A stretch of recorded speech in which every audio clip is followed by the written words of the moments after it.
Oh gosh.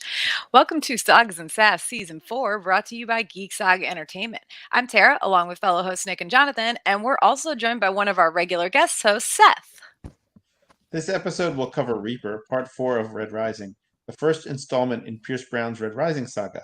Please note that there is a chance you will hear some spoilers for other books because some of us can't keep our mouths shut during our live webcast. However, any possible spoilers will be edited out of the podcast versions of these episodes. If you're watching live, join us in the chat or after the fact, follow us on Facebook, Instagram, and Twitter at Sagas and Sass, or email us at sagasandsass@gmail.com to continue the conversation. Additionally, please note that the views expressed in the show are those of the hosts themselves as individuals and do not necessarily represent the show as a whole.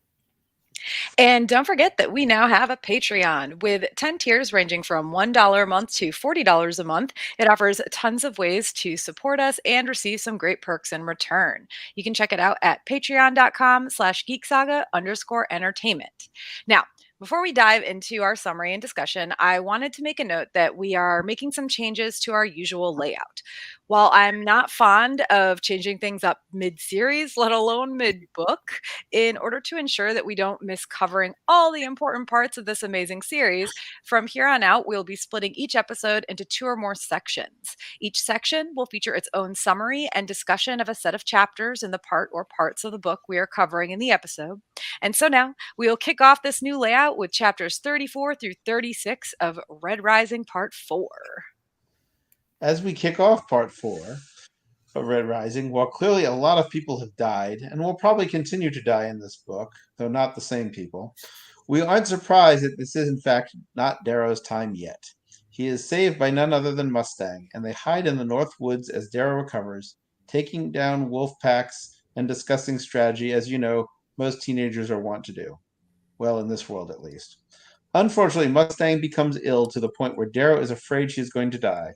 One day he goes out to hunt and is met by Fitchner, who not so begrudgingly reveals that the Proctors are helping the student named the Jackal, who happens to be the son of the arch-governor of Mars, Wynn.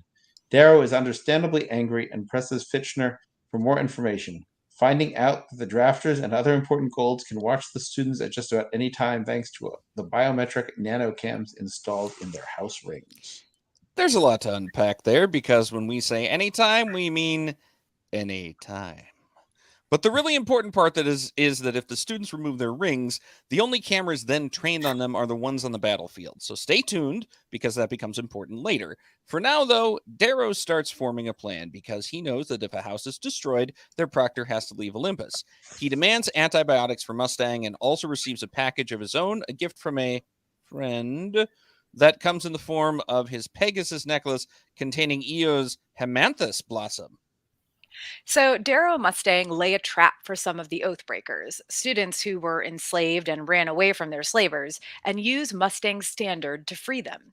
They soon gather a small group of soldiers and lay yet another trap, this time for House Mars, that allows them to free a group of their slaves, including the ever-lovable Pax Andromedus and wily snarky Tactus.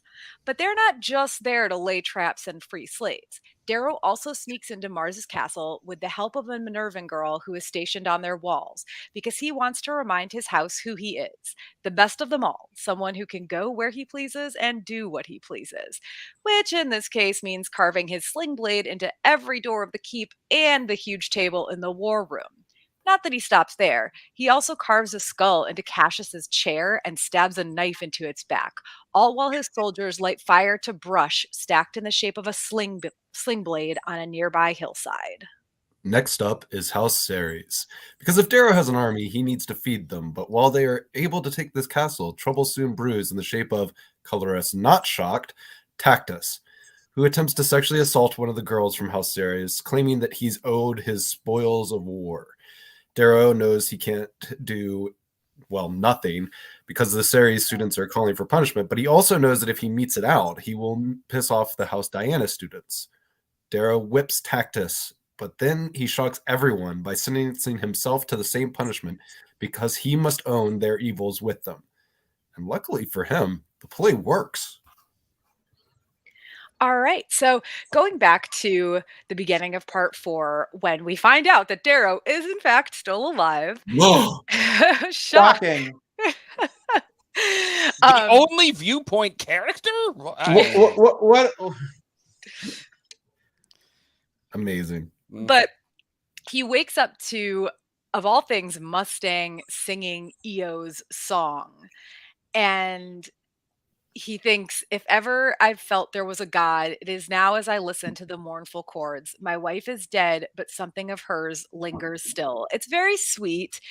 And he asks Mustang where she heard it. And Mustang says a little girl sang it. And this is really interesting to me because they're all the same age-ish, give or take a year. There might be a slight difference, right? But Mustang was probably about the same age as Eo when this happened, when she saw it on the HC. So is she little to Mustang because she's like red and therefore small? Or I don't know. Yeah. Was she meaning the little as in diminutive or little as in I think this was a child? Because girl was a full pregnant married teenager. It's hard. Well, I mean, she wasn't showing, you know. Mm. But I tend to think that maybe like she saw uh a kid of a different color, maybe Mm. singing it. I don't know. I also just thinking about the age difference and whatnot. Do we have like an exact time frame for when they were using the technology to make Darrow better, faster, stronger? I believe it was Bionics, isn't it? Yep. well, it was in terms of like time length, Yeah. it was Yeah. like a year or so because Yeah. Darrow was about 16, but he didn't know his birthday, I don't think. But he was about 16 Yeah. I remember when that. So he died, quote unquote. And at the institute, at one point, he says it's his 18th birthday, okay. So or he it's thinks it's his 18th birthday. okay. Yeah. So it could have been like maybe about a year and a half. Yeah, because Yeah. it's also vague on how long it took him to take the institute test, and there was like weeks and weeks, maybe even like 2 months between when he passed the test and when the board of quality control came and bugged him about, or sorry, when the board of quality control came and bugged him about it. There was like a good period of time, a month or 2 between that and when he finally gets noticed that like everything's all set, everything's legit, you Yeah. know? So yeah, it was a couple years, but I mean, the fact of the matter is all the kids that are at the institute are kind of supposed to be about the same age, so Yeah. But Yeah. I guess that period of him being out of the picture, so to speak, would be long enough for Eo's song to filter up to the point where a child could have sung it in front of Mustang. true, true, but still, I mean, 2 years, like, when you're 18, do you think a 16-year-old is a child? I don't Well, remember thinking I that. mean, I, She is I very just, small. yeah. I mean, I'm just going with actual child of another color. That's where I'm planting Yeah. my flag. I don't know, there was just something that I wanted to see if anybody else had, like, a thought on it. It's not really, to be honest, it's not important per se, but what is important is that Mustang has seen it and that it stuck with her. And it's I don't know how much of it she really saw or if she watched the whole thing over and over again and memorized it because later Darrow says to her, "Sometimes I forget that the institute is meant to teach me things." And Mustang's response is like how we must live for more. It's like she keeps Mhm. bringing this back around, not obviously not knowing what she's doing exactly, but without her reminders of this during this time, it and her willingness to work with Darrow to create something better than what the original general plan is for kids who are at the institute, things would have gone a lot differently. Well, Mustang, honestly, um, is virtually unique among Golds. She has gotten to the point that I don't know. She has gotten to the point where she's looked around and she's realized that this is not great, and that something needs to change. And was sort of the way I saw her running House Minerva. But she is still, I would say, too much a part of gold culture to really understand what needs to be done.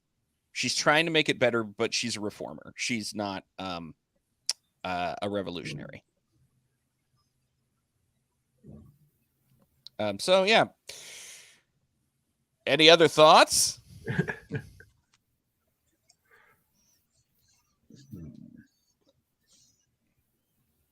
Not Well, really. I actually thought of her more. I wouldn't say revolutionary. I thought of her as more self-aware than the other golds and I wouldn't say self-aware is probably not the right word. More worldly than the other golds. She was more curious about the rest of society, and most of the other golds were lacked that curiosity. Yeah.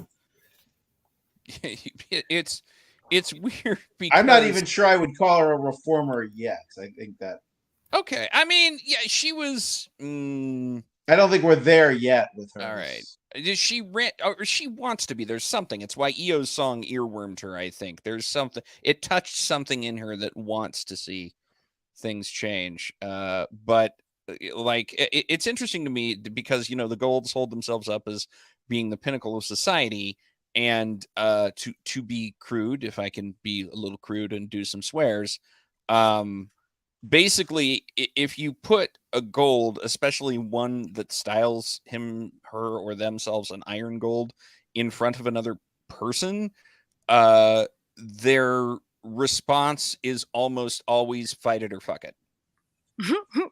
Right? That is, they have some really, they operate on some really basic levels. Or challenge it. Yeah. I mean, I think a lot of them do, but not all of them. No, obviously. not all of them. Not all of them, but a lot, especially the ones who I feel the ones who are most proud of being iron golds and boast about being iron golds and say how important bloodline, baby. But who? Let's take a step back because I don't think we're all to this point yet. But we haven't met very many iron gold at this point. Okay, we have. But that's why we've met the children of iron golds, who are basically the spoiled elite of the elite part of society. So, they're already part of the elite part of society, and it seems like a lot of them are even more spoiled and elite than others. So, I don't necessarily think it's. I think the group we're seeing of golds is not a complete picture of gold society. I will allow, of course, that at this point they are in the Hunger Games, Battle Royale, Lord of the Flies, take your pick. And they've been there for months. So at this point, they all have some serious trauma and a lot of PTSD is happening that nobody's dealing with. So yes, I agree that we are not seeing them at their best. But we're also seeing them before they're iron golds. I mean, but this is the process that's supposed to turn them into iron golds. Right. Yeah. Supposed to. Possibly not for all of them. Tactus, looking at you. Yeah. Well, in theory, very few of them would be, because most of them would be subjugated. Yeah. And it's just interesting to me that,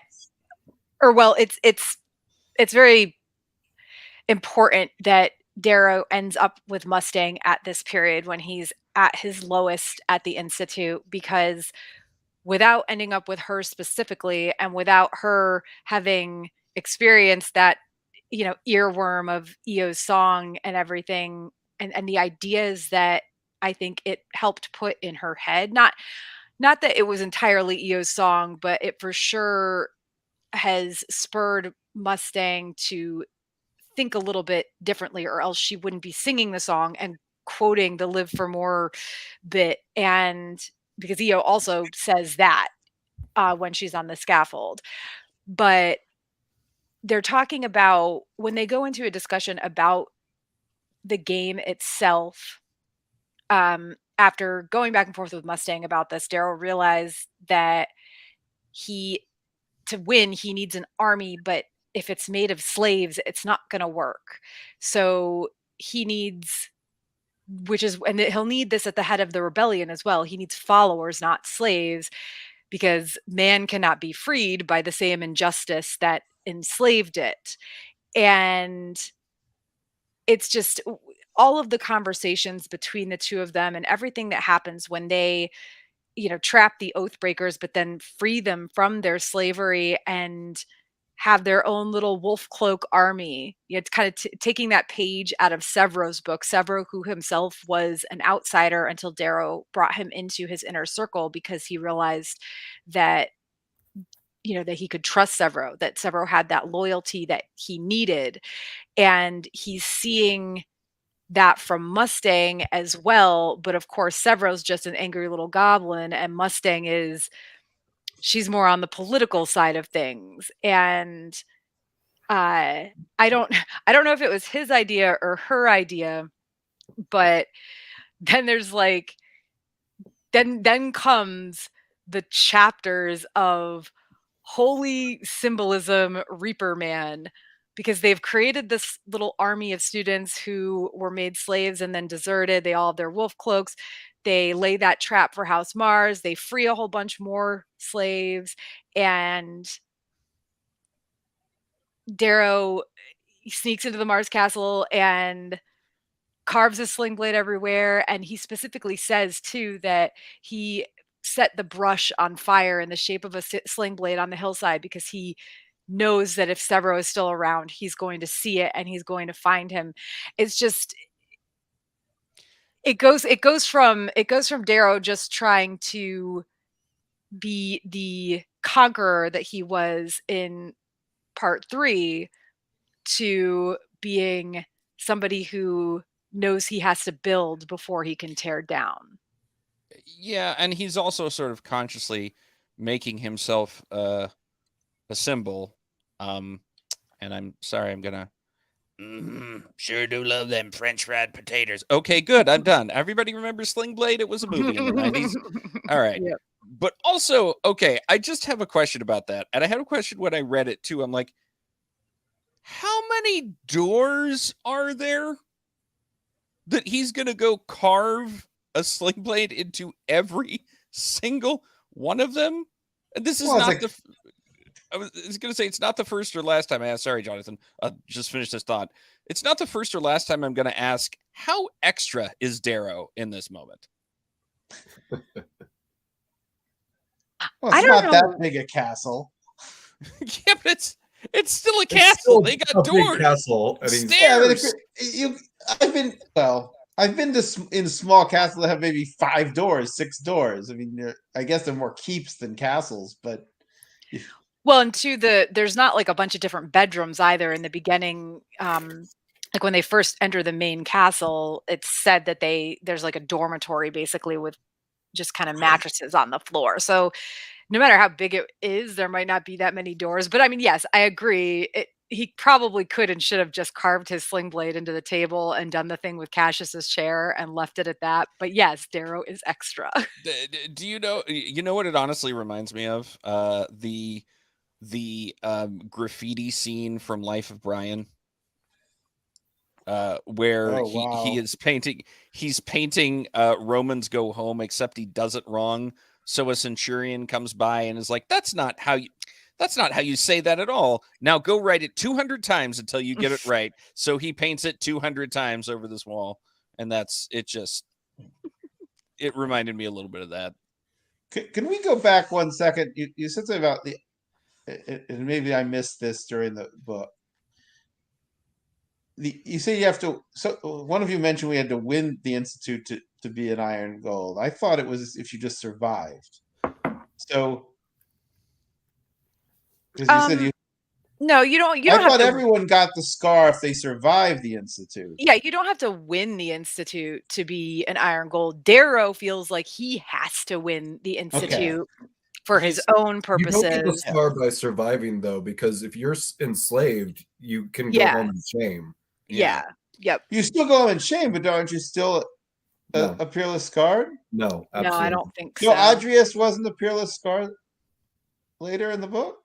I thought he was. Well, Maybe he maybe I'm wrong and I misread it. So yeah, I don't remember him having I don't honestly remember if he had a scar or not at the end, but I mean, I think that either way, like, because that actually does come up later toward the end of the book as well. When one of the proctors is messing with them, so we'll get into that later. But any other thoughts on Darrow's sling blade graffiti? Because Nick, you haven't really said much. I agree with Seth. I think it was very extra. I have to say though that if I'm understanding what a sling blade is correctly, if you're going to use something as a symbol of an army, especially if you're doing what Darrow's doing, you could definitely choose worse symbols than a scythe. Yes, that is true. Well, and plus it means a lot to him personally for obvious reasons, but everybody else just thinks it's a everybody else just thinks it's a scythe because that's the weapon that he quote unquote happened to pick up in his and Cassius's very first fight together. So Nick, do you want to read the quote about how Darrow's gonna run his army? Sure. Mastering my anger, I tell the members of my army that they will never be slaves in this game again, so long as they wear my wolf skin. If they don't like that notion, they can clear out. No one does, but that's expected. They want to win, but to follow my orders, to understand that I don't think I'm some high and mighty emperor. Their proud hearts need to feel valued. So I make sure they know they are. I pay each student a specific compliment, one they remember forever.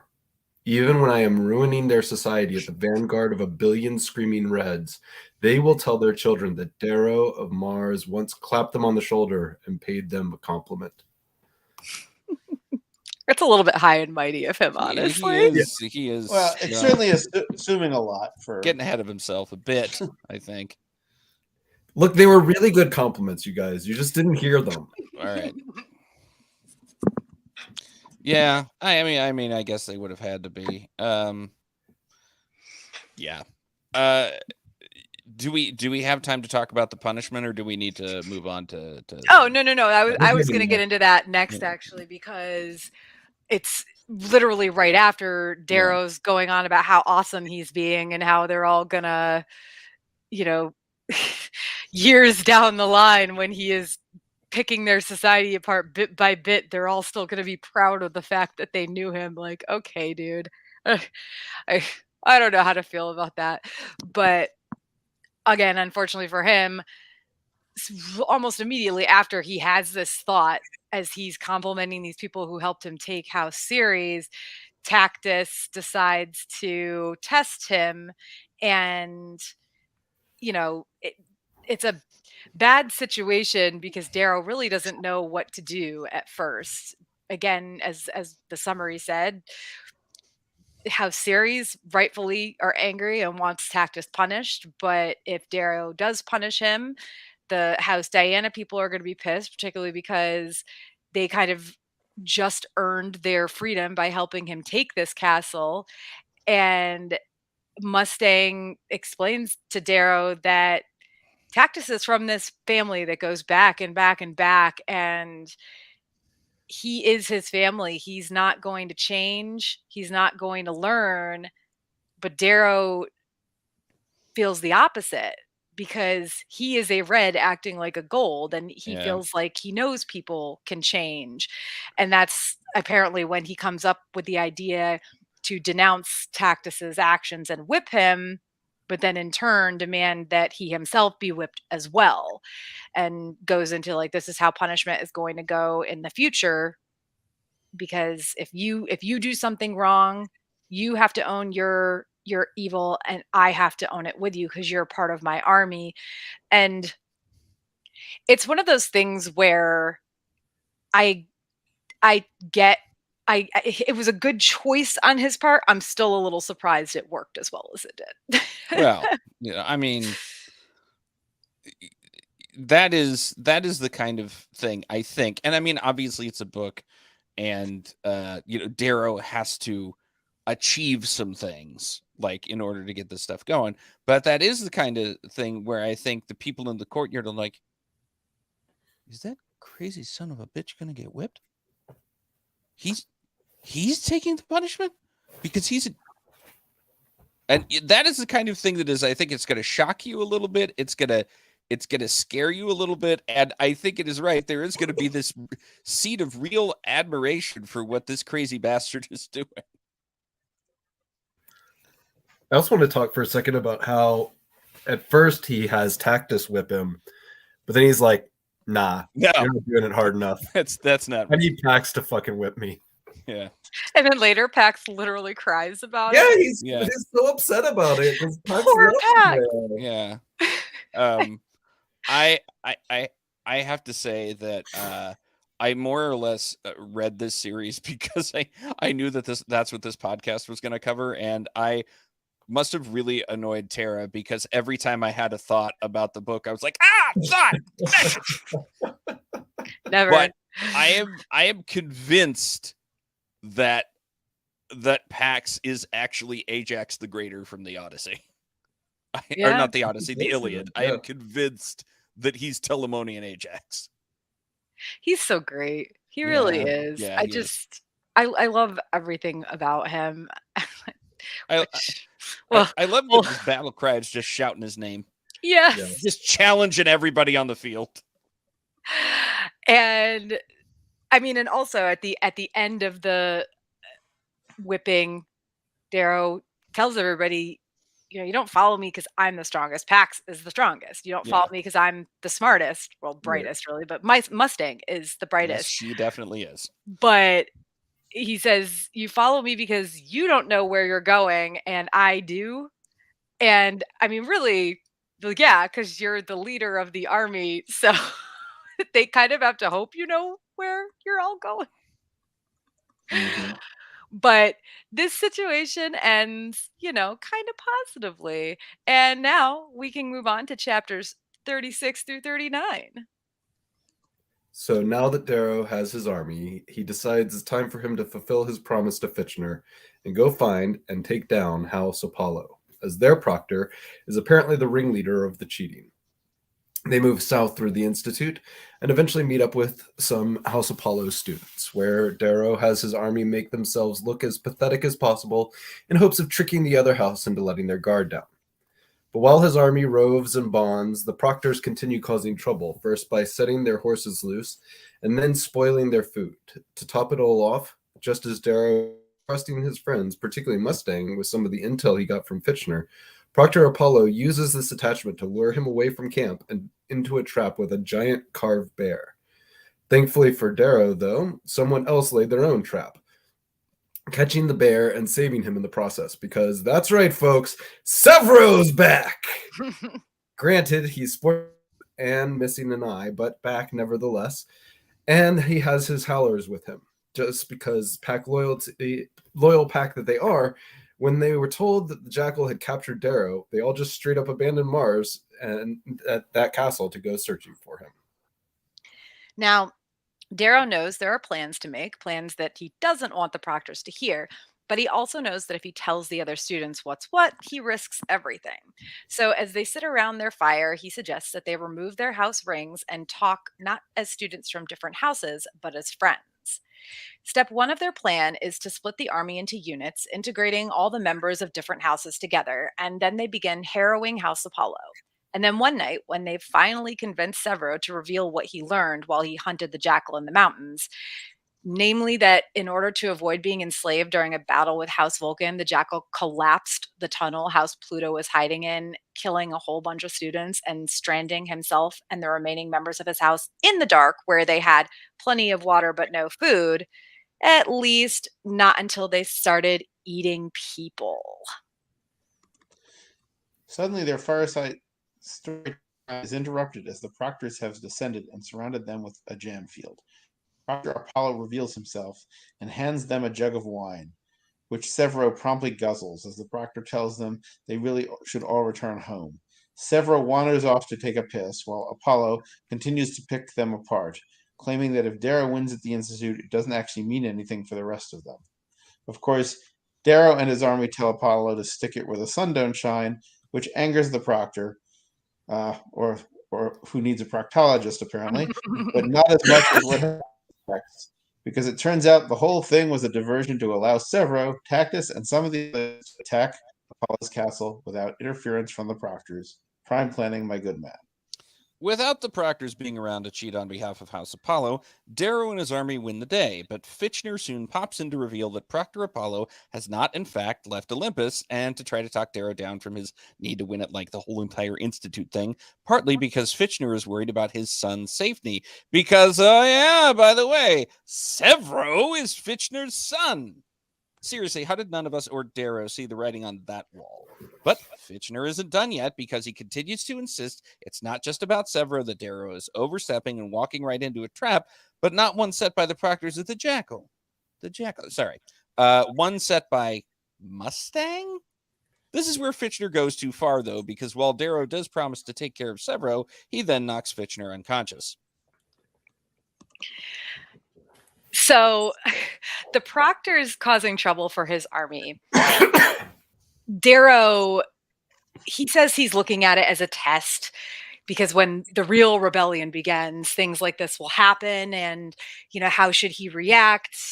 And he wants to breathe the anger out, breathe it out and move. Easier said than done for him, by the way. But before they actually confront the Proctor Apollo, I want to ask the horses. I get how they came down and sliced the ropes, right? That's a simple prank to pull. How the hell did they get weevils into the bread like less than overnight? Nobody was watching their food stores. That just seems like it seems like a very, how did this happen so quickly? I mean, maybe they had some carved weevils and they were using some of their technology that they have to do things and just sort of introduced the extremely fast weevils into the bread. I don't know. They hired a carver to create some weevils over the course of like a week. Look, this society is practically at the level of technology is like, do you want something done? Great, good, it's done, it's finished. The only thing they seem to not have is faster than light travel. Yeah. Well, I mean, it's it at times, particularly at this point, I just had the thought of this is more like Harry Potter, like somebody waved a wand and there were weevils in the bread. It happened that fast. Than how, like, I'm not saying I need it explained away by their technology. Yeah. But it's also like, this is the first time when I read this book originally, but even more so on rereads, where this is the first time in the book where I think, okay, how did they do that way so fast? Yeah. I mean, I will say that in this analogy, I think that makes Fitchner Dumbledore, which tickles me. Although a much more crass Dumbledore. Yes. So they do arrange to confront Proctor Apollo. I mean, it's when it first happens, I think we're supposed to believe that it's happening by chance, but of course it's plans and plots within plans and plots in this book. And they straight up accuse him of cheating on behalf of the Jackal and threaten him with what will happen if the drafters and the other parents find out. And it's very, I love the, Darrow being angry about nepotism because he thought he could just walk in here and if he was the best, like, not that he wouldn't have hurdles to step over, but if he was the best of the best, he wouldn't have too much trouble winning. But now they've got other students dying in this rigged game and Proctor's getting paid to ruin what is supposed to be a meritocratic system because it's not the best shall rise, it's the best connected. And Proctor Apollo does not like being accused of this, No, Um, but I mean, and it's how much editing are they doing in the background around this conversation? I don't know. I'm sure like like whoever has their finger on the edit button is just holding it down at this point. There's just a big it's like Nixon. There's an 18-minute gap in the recording. Nobody knows what's happening. Well, and they do use jam fields, and I know that Yeah. keeps like things from being heard outside of their conversation.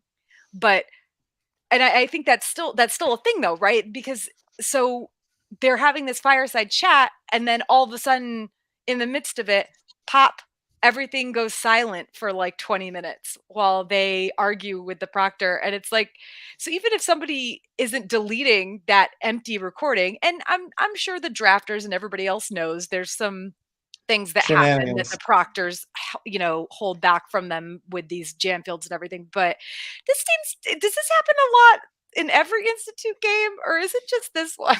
I would have to say that there is no doubt in my mind that there are at least as many rigged years as non-rigged years. This is it's also like it's a thing where like some of those people just aren't going to want their kids to die. Call me crazy, but that might be a feeling that a few of these parents have. Yeah, I'm sure that there's one drafter. He's probably about my age. He's probably around 45 or so. He's been there for 20 years. And he's like, oh, another one of these caps. All right, I'm just gonna edit it out. Put in some of them horses. Some of them horses just galloping over the plains. People like that kind of thing. And like that's what's going on. I'm sure.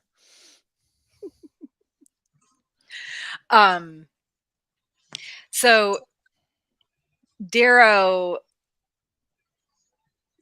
is after they confront the proctor, and his army is all up in arms about the cheating and everything. He knows that they have this sort of like fanaticism for him, but he can't help, he's constantly thinking about, it's good that he's thinking about how this will change when he's replacing these golds with reds and is at the head of the rebellion. It's good that he's thinking about this, but man, dude, every 5 minutes seems like a lot. It's like every time something major happens, Darrow is like, "Oh no, they're gonna all hate me so much when I have to tell everybody that I'm actually a red."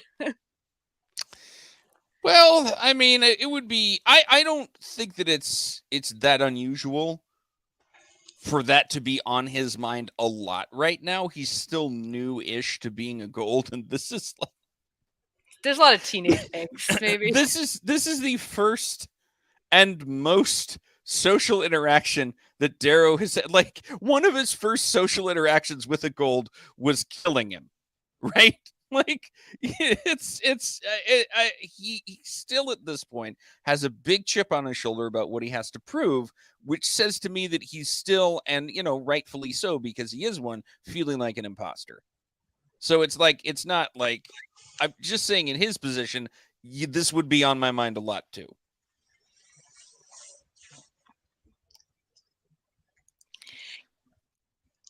But Sorry, I was about to cough. It's all right. Yeah, I mean, I don't understand why he's so worried about it now. Why would he even have to tell them? I mean, he doesn't have to tell them now, but he knows he's going to have to do it eventually. I mean, really, it's because he's caring. He cares about them too. Yeah. And as much as he sees some of the way they look at him, treat him, whatever, as fanaticism, I think he also is at that age and in a place where he is kind of desperate to be loved. Yeah, and this is also the first time he's been around this many people of his age, isn't it? Like as a Yeah. red, yeah, most everybody was, yeah. So, and he's, like Tara was saying, he's made friends with a lot of them, right? Something he thought he could never do with a gold. And now he's like, oh, I'm going to have to tell all these people who are currently, if fanatically following me or perhaps worshiping me in some weird kind of a way, and some of whom are also my friends, that I am not what they thought. I am, in fact, a red in gold's clothing. I mean, and it also doesn't help that he's constantly like eyeing Mustang. Just, oh, she's limping and she's got twigs in her hair and circles under her bags under her eyes, but she's beautiful. I mean, I mean, look, he's got a crush. He's 18 and he's got a crush, and that's like, I remember that. I remember that age. I remember what it was like having a crush. You're like, oh, this is a thing now. In fact, this is my only thing. Okay, great. All right, this is my life. Fine, good. So then Darrow finds out that, or figures out, really, not finds out. Darrow figures out that Fitchner is Severo's dad. And so, Nick, I wanted to ask you and Seth specifically what you guys were thinking when you read that, because I mean, obviously Jonathan and I had read these before, so it wasn't a surprise, and it's easier to see the signs when you're rereading. But were you surprised at that reveal? Yes, for me. Yeah, I was. I mean, it wasn't like, I'm definitely genre savvy enough to the point that if I'm reading something, I can kind of go, all right, I see where this is getting set up. But it honestly, like, I would like, oh, okay, all right, that makes sense, I guess. But it also, to me, it didn't feel like a big reveal. It felt like a moderate reveal. Yeah, I would agree with that. I think too, like when you think about it, you're like, oh yeah, actually that makes a lot of sense. So it wasn't like, it was definitely a surprise, but it was one of those surprises where I was like, oh yeah, now that you mention it, of course. Yeah. Yeah, how else did Severo know so well how to survive, right? Right, and it kind of got similar demeanors and Yeah, are both apparently very ugly. But by the standards of golds, which is Yes. it's like being ugly in the 100. It's you're TV ugly. Yeah, you're the ugly one in the CW show. Yeah. Yeah. Exactly. All right. Yeah. Well, oh, sorry. Go ahead. I was gonna say something. Well, so with Severo though, I mean, the one thing that did throw me for a loop when I first read it, that did somewhat surprise me, is if he was Fitchner's son and the game is rigged, I would have expected Severo to have had a different opponent in the um, the initial institute challenge. Because remember, he was the one who took out the Priam. Priam. Yes. Well, He's supposed to be like the ultimate gold, right? Well, I mean, that's the thing, though. It was rigged because Fitchner, despite being a proctor, he's like the lowest of the low, Yeah. right? Of the proctors, too, just like he kind of is everywhere else at this point. And he can protect his son by teaching him how to survive before the Institute, but even he didn't have any sort of control over who they put where. Right. Now maybe things would have been different if it had been like Severo and Cassius or something. I don't know, but I mean I don't think so. Severo is he's a killer. He's a lunatic. Yeah, he's a mean little bastard. And Severo is, I think, above all else, cunning. Mm-hmm. Like, he is going to think of a really, really sneaky way to do something that you probably would not have thought of. So, like, I wouldn't put it past him. Like, they get in the room, they get the ultimatum, and like before Priam can react, Severo is behind him, choking him out or something like that. Like, Or, like maybe Fitchner tipped him off, like you're gonna have to kill somebody, and he goes into the room knowing that he's gonna have to kill somebody and has like a second or two extra to react before Preem can do anything. Yeah. Yeah. We don't know what all Fitchner explained to him prior. But I believe that Fitchner would have given him as much information as he possibly could without getting himself into trouble or putting Severo into more danger. But yeah, he had no control, particularly as I said, he's like the lowest of the low, even among the proctors. He had no control over where they put Severo. I mean, really, he had to beg Severo to even be put in his house in the first place. So, but that said, last but not least, it's time for chapters 40 through 44. Oh, it's me. Yeah, sorry. I should have. That's right. After Fitchner's visit, Darrow sits down with Mustang and actually brings up the idea of her betraying him, something she insists she will not do, which is exactly what a betrayer would say. They next plan on storming House Jupiter, and while the proctors will, of course, know what they're up to, that's okay. Darrow wants them to know. Yet, when they arrive at Jupiter's castle, it seems as if those inside will give up without a fight, despite the fact that surely the proctors would have warned them. But as this book is plots within plots within plots, of course, there's something else going on here. That being that the boy who surrenders to them, Lucian, is actually the Jackal. What? No, that was also kind of a Anyway, I'll keep going. No. He thought he could trick Darrow, but it is in fact Darrow who tricks him, pinning him to the table with a dagger through the hand and explaining that his army was faking their drunkenness and is currently roaming the castle, digging out the Jackal's followers. So while Darrow is having his little tete-a-tete with the supremely creepy Jackal, Pax returns with the news that they have in fact found the Jackal's allies. But unfortunately for our heroes, the proctors are still going to do their best to help the Jackal cheat. And this time it comes at the cost of Pax.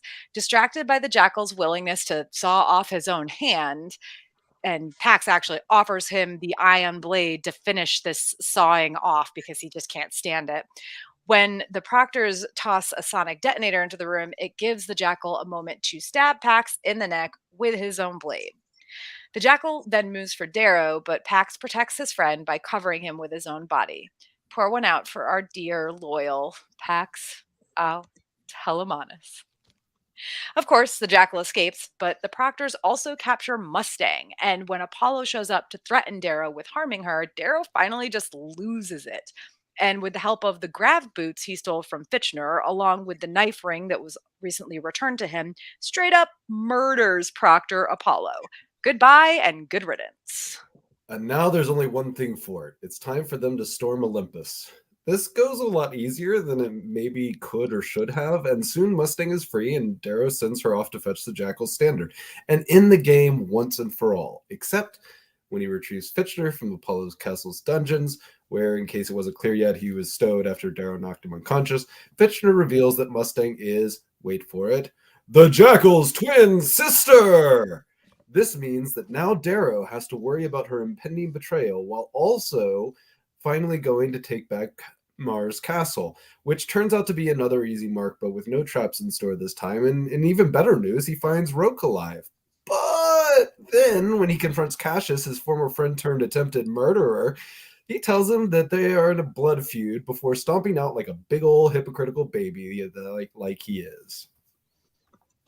And hey, turns out everything is going to come up Darrow for the rest of the book. He didn't actually have to worry about Mustang, who soon shows up to dump the captured Jackal at his feet. The game doesn't end in the raucous celebrations one would expect, but in quiet reunions of families, except for Darrow, whose story is that he doesn't have one anymore. Not to worry, though, the Arch-Governor of Mars, the very man who killed Io, and was doing his best to cheat his son's way through the Institute, wants Darrow to be a Lancer for his household. And Darrow, knowing this is his most hated and yet most needed option, accepts. So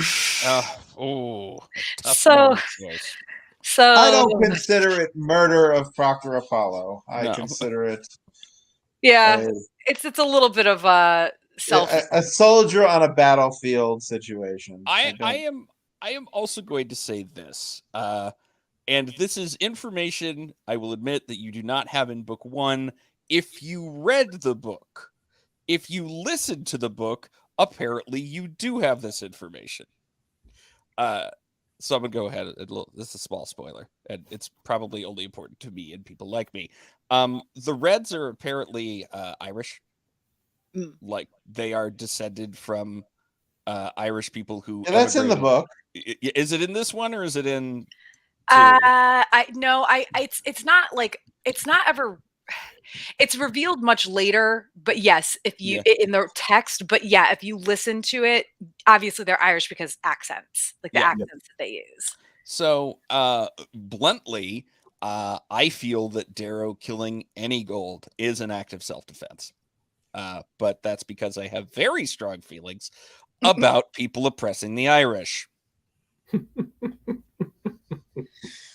Or generally just anyone. I mean, let's be real. Apollo deserved it. Oh, good Lord. Well, also, he was literally killing Darrow. So, yeah, it's like... at worst, it was self-defense. Yeah. I just... yeah. I mean, at this point, frankly, if like Darrow went all, say... Sweetie Todd or Lady Stoneheart, I'd kind of be like, yeah, man, you do you. You just do what you want to do, baby. That's okay. Live your life. Well, I mean, he doesn't, but he is definitely, when he finally meets the Jackal. Yeah. And realizes, I mean, I don't know if he realized it the second, quote unquote, Lucian came to the gate, but it was definitely very quickly. And Darrow for sure already had the plan of like getting his army fake drunk and, you know, like I said, plans and plots and plots and plans within each other. Yeah. But, you know, Darrow calls the Jackal out for eating people, and the Jackal still thinks they're in some sort of negotiation because I think he doesn't see at this point that there is anybody there at the Institute that's really like him. You know, he says like, you shouldn't be negotiating with me, but negotiating with me by dredging up like these bad memories. And Tara's like, we aren't negotiating. And the Jackal's like, yeah, that's all people ever do. That's what this conversation is. I have something you want, or you have something I want, or both. And Darrow looks at him and in that moment realizes that he's seeing something different. He was reasonable to the point of being inhuman. And I don't know if before that, like before this moment and before the Proctors come and help Jackal cheat to the point where Pax loses his life, that Darrow was really at that point where he was just gonna kind of take down everybody in his path, even if it meant having to kill them. But man, I don't know. He should have killed the Jackal in that moment. That's for damn sure, rather than just pitting him to the table. Yeah, that was the thing that pissed me off the most in this entire book, because he's like, oh, there's no way he'll cut off his hand. That's too important. But he knows that the Jackal straight up ate people. He knows that the Jackal is just fucking cold-blooded. And also, don't fucking monologue at the bad guy. Yeah. Fucking kill him. Yeah. Or at least incapacitate him to the point where like he can't continue this. Don't remind me of Sunday night. I have not been watching, and I'm House of the definitely Dragon. not it, so definitely don't talk about Sunday night. Okay, well, we won't talk about Sunday. No. or previous Sundays. Yeah, we won't talk about Hot D. No, you just haven't gotten to it, or you don't intend to watch no it? Hot D on this podcast, please. Well, to answer your question, I don't know what you're talking about. I am That's not what the show I was referring to. Yeah, I am going to watch it. I just have not yet. I've only watched the first episode. But yeah, no, that's that when Darrow just gives him the option of cutting off his own hand after looking him in the eye and being like, this dude is inhuman. Yeah. And of course he doesn't give a shit about his hand. Also, Darrow, your entire body was recarved. Do you really think that they can't just put this, like, put a new Yeah, hand just on have to him? slap one on. Yeah, there's a And lot of like, it's not really made clear when the Metabots come to get people, but from context clues, I'm like, okay, so in our world, they would be fatally wounded. In this world, they're close to being dead, but they're only mostly dead. As long as we can get them up to a hospital in time, we can reconnect that severed aorta. You know, it's like that kind of that and we level. know that all the proctors are cheating on the behalf of the jackal. So like Yeah, the idea that he would not cut his own hand off seems absurd. That rationale that Darrow has of like, oh well, he won't do it, and then that'll somehow prove to everybody that he's not actually, this iron gold or whatever. Like that's just so fucking stupid. yeah, Well, I mean, he was using his red perspective on what is possible to replace, right? I mean, that maybe in the Well, stress of the moment, he's thinking like a red as opposed to like a gold who knows, oh, cutting off my hand's no big deal. I'll just grow a new one. yeah. and to your I to your mean, point, Darrow does throughout this book overvalue his hands and talks about there's a like lot of to him his a lot hand of is lot like of talk about the most valuable his thing that he hands. has. His hands Well, were so are you saying the strong. hands are not the most valuable part of you? I'm saying that if I were in that position, I would cut off my hand. Well, I mean, Hopefully, I will never be in that position. Yeah, Irrelevant to whether or not I cut off my hand, I will die in that scenario. yeah. So I'm hoping that Oh, I never end up there. oh, geez. I don't even get to the institute, man. I'm in that room and I'm just taken out Oh yeah, right there. 100%. I'm Yeah, dying no, in good. that Yeah, first room for yeah. sure. well, I mean, you're right though. Like that's such a good point about. I I do agree that there's a good chance that him being a red and having that idea that you can't just replace things like your hands or literally anything very easily. But yeah, it's a very good point that Darrow is he loves his hands, man, and so does Pierce Brown. Yeah. A lot Pierce of Brown loves Darrow's hands. talk about Darrow's hands. We could talk I all night about Darrow's hands. couldn't we? Well, I mean, I know he wanted to be a The hand strong model, hands. but Yeah.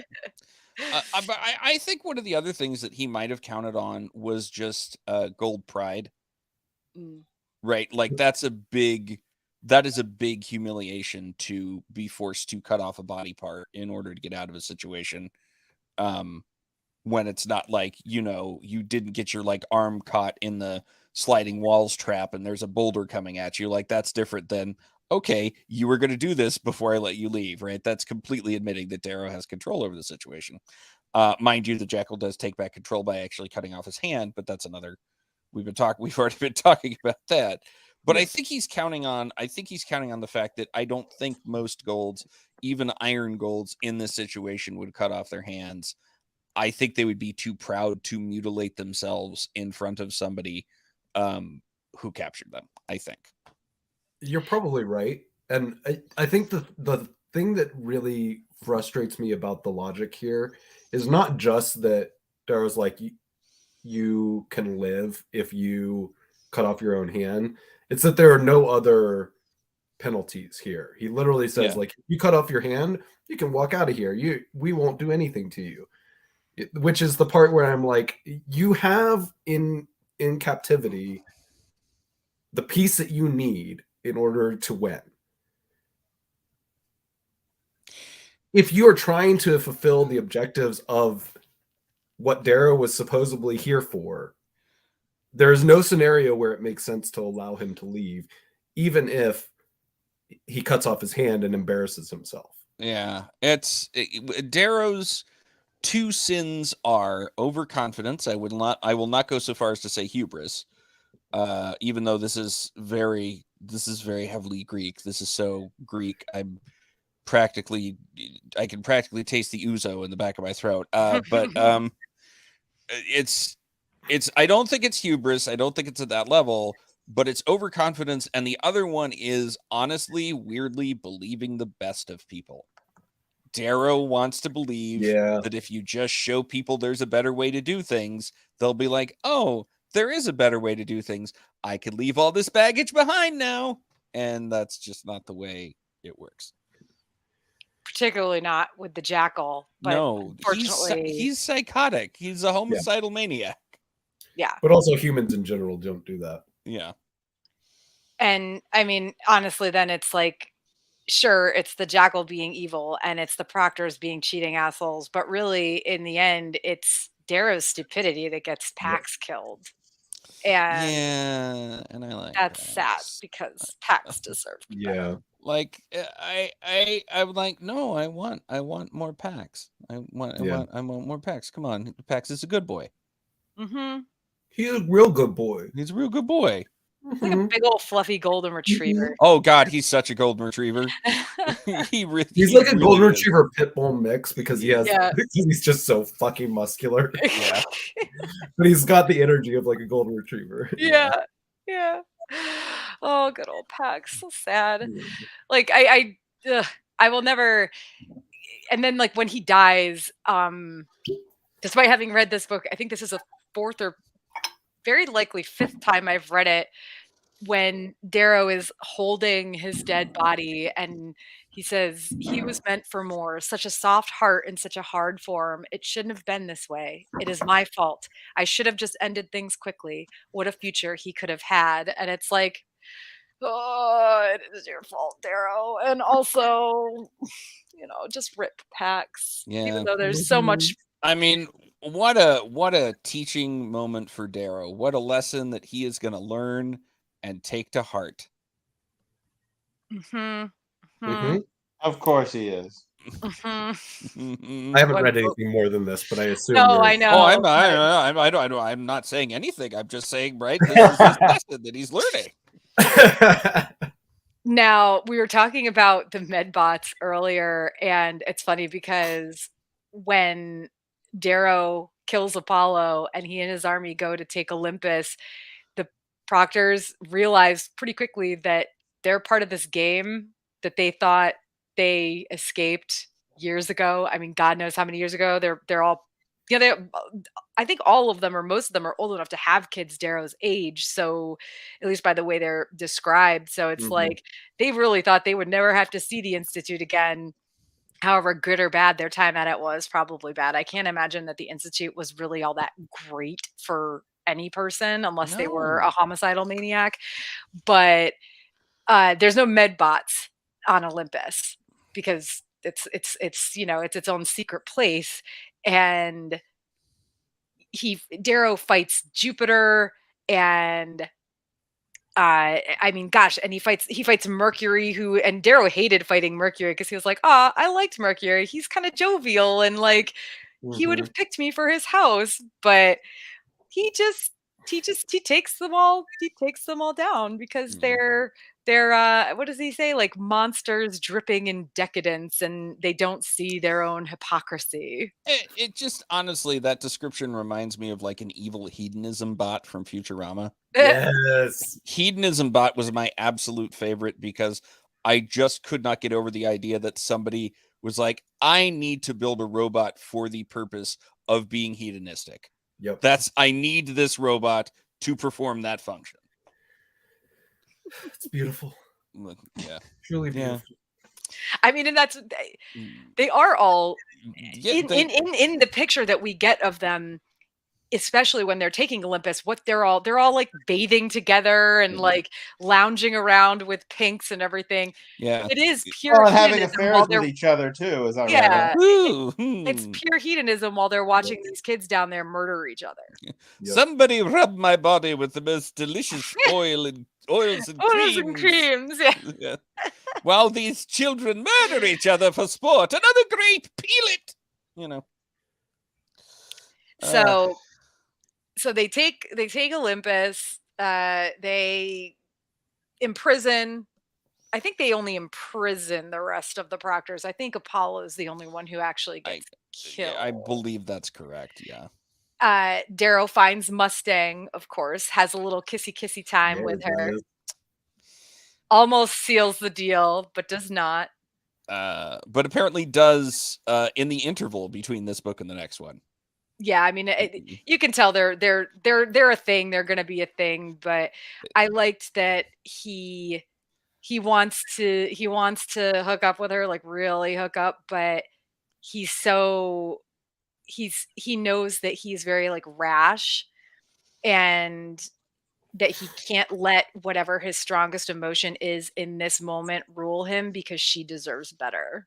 And that was good on you, Darrow, honestly. Like, Love I and like it. war are two different battlefields. Yeah. Yeah. Cat Minotaur would say. Yeah, that's right. I mean, I agree. I agree to an extent. Mustang was an enthusiastic participant. Mhm. So it's not like she was like, "Oh, maybe this isn't the right place." She was like, "All right, come on, let's fuck. okay, let's She's yeah." she's I been am DTF for a while. yeah. She's like, Yeah. we could have banged in that cave. What are you talking about? Come on. Yeah. I think she's kind of been wondering, like, Yeah. when's it gonna happen, dude? Is he gonna? Is he what's do I have Are to you do are I you have to hint blind and more? deaf?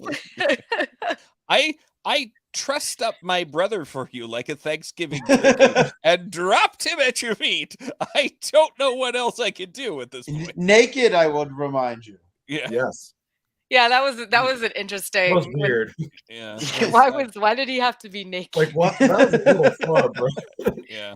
Well, I guess actually him being naked, it's him in his most vulnerable form, and Darrow Yeah. can see that he's not hiding.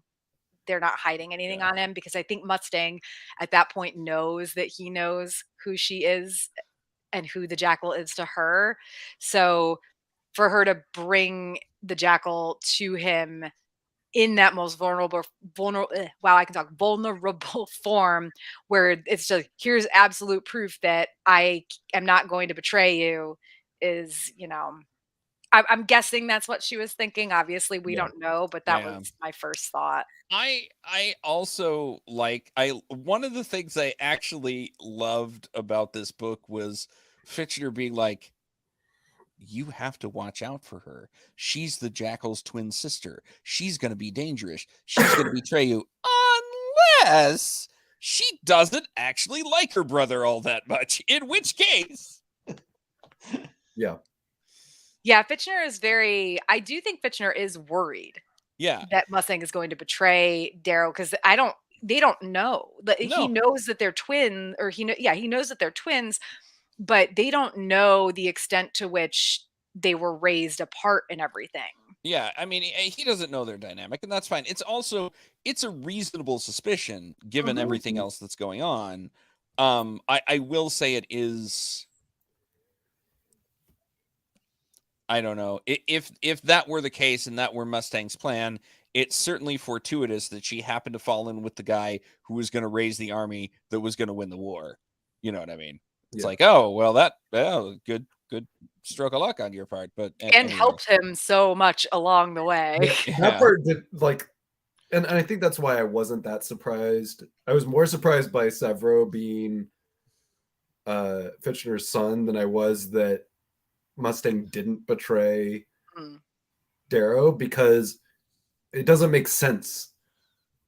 Like, to have sided with Darrow helped him get to the point where he could beat her brother, only to then betray him to her brother. Yeah, that's. You could have just killed him in the cave. Yeah. Yeah, and I mean, Darrow even thinks like. Well, let me be a devil's advocate. Boo. Boo. Well, I mean, it wouldn't necessarily be that she would betray him to the brother, but she may have hoped that Darrow would eliminate the brother for her, so that she could win. I mean, that's possible. Like, pit them against each other in a situation where the Darrow kills the jackal and Mustang sneaks up on him with the House Minerva standard and is like, boop. Like, haha, after all this time. Right there on your forehead. Boop. Yeah. But I mean, Darrow does think, when he finds out that she is the jackal's twin, that that Mustang is what Golds can be or should be, and it's her father and brother are what Golds are, and he has to believe that there are good Golds because, you know, otherwise they're the best that humanity can offer. They're also the worst, but if there is no Gold like Mustang who is good and who is willing to try for better, then it's gonna be a real sucky road for everybody. Yeah, I mean, if there are no Golds who have the capacity to go, oh, our society is completely sick and needs to not be this way at all, then yes, it is going to be an uphill fight. And it's Well, more of an uphill fight, I should say.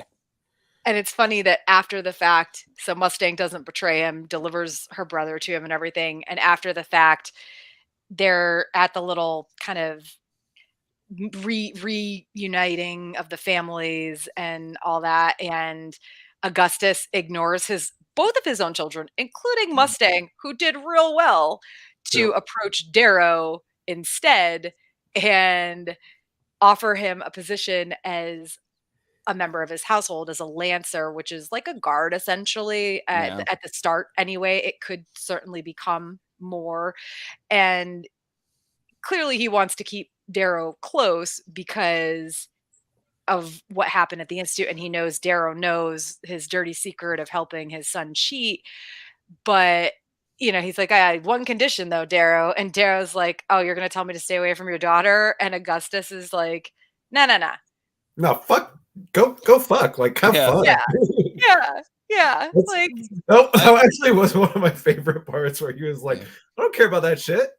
You do whatever you want. I don't care. Yeah, I don't care about blood. I care about strength and power, and you have those. And of course, there's also, for sure, with Augustus being who he is, there's also that. Oh well, if my Lancer Darrow, who I'm keeping close so that he doesn't spread the news that I cheated or try to get these people or got these people to cheat for my son, is also with my daughter, then I'm keeping her, in my circle as well, where otherwise she might be tempted to go off and do her own thing. So it's control upon control upon control with this guy for sure. Yeah. I mean, it's a good thing he's so likable. I also have the feeling that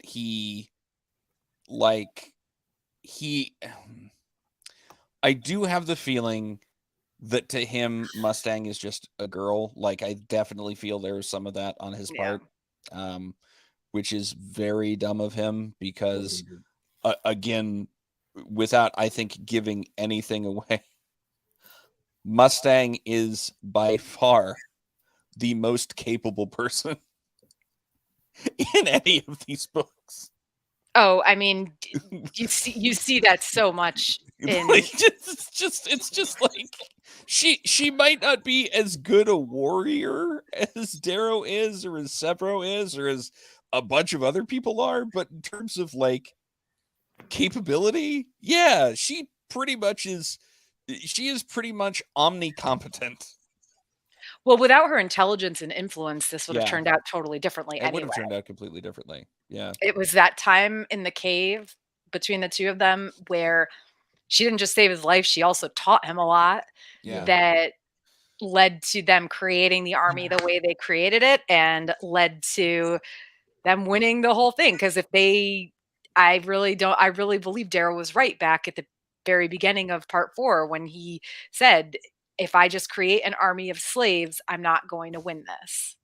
Yeah, no, And it was totally. it was the loyalty and the devotion that their plan, his and Mustang's together plan, created, that led to them being winning in the end. Yeah. Yep. I also just want to point out, I think that if let's say the Institute is college. Okay. And Darrow did what he did, like, I'm going to go a little bit further with this analogy and say that the Institute is law school and Darrow does what he does. Wouldn't you think pretty much all of the top firms are going to be like that guy? Oh, and that's the thing. They Yeah. were, though. I mean, Yeah. Yeah. They were all doing that guy. Yeah. he goes with Augustus because he sees He- it as his, like I said in yeah. like the summary said, his most hated but also most necessary option, even though Lorne, Arcos, Oh, is that's right. standing there off of the side, and Darrow doesn't know him, but he knows that he is like one of the greatest golds of their age, and he, there's that part of Darrow that's like, I know I could go with him and it would probably be great, but I gotta stick with Augustus. Gotta go with this. Gotta go with my enemy over here. Well, I mean, look, if I had the chance to learn more about somebody's house in order to eventually undermine and overthrow them, I would definitely pick the guy I hated the most. That's just logic. It'd make for a miserable time, but yeah, agreed. Yeah. It is the smartest play. I mean, for once, Darrow is being a little bit political, I guess. Yeah. He's that is not one of his strong suits. Like it is.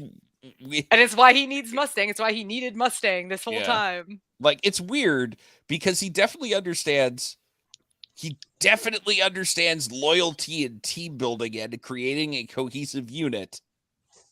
Not so much politics. Not so much give and take and compromise and game theory and stuff. But yeah. All right. So any last thoughts on the end of Red Rising? I think we've kind of. I was very detailed. Yeah, this was a good one because I feel like more so than any other episode we've done, splitting it up like this, I feel like gave us that really thorough breakdown. I really like the new format. Yeah. And with the number of notes I have, like, this is just the first book. I don't know if you can see it. My lighting is too much, but like with the number of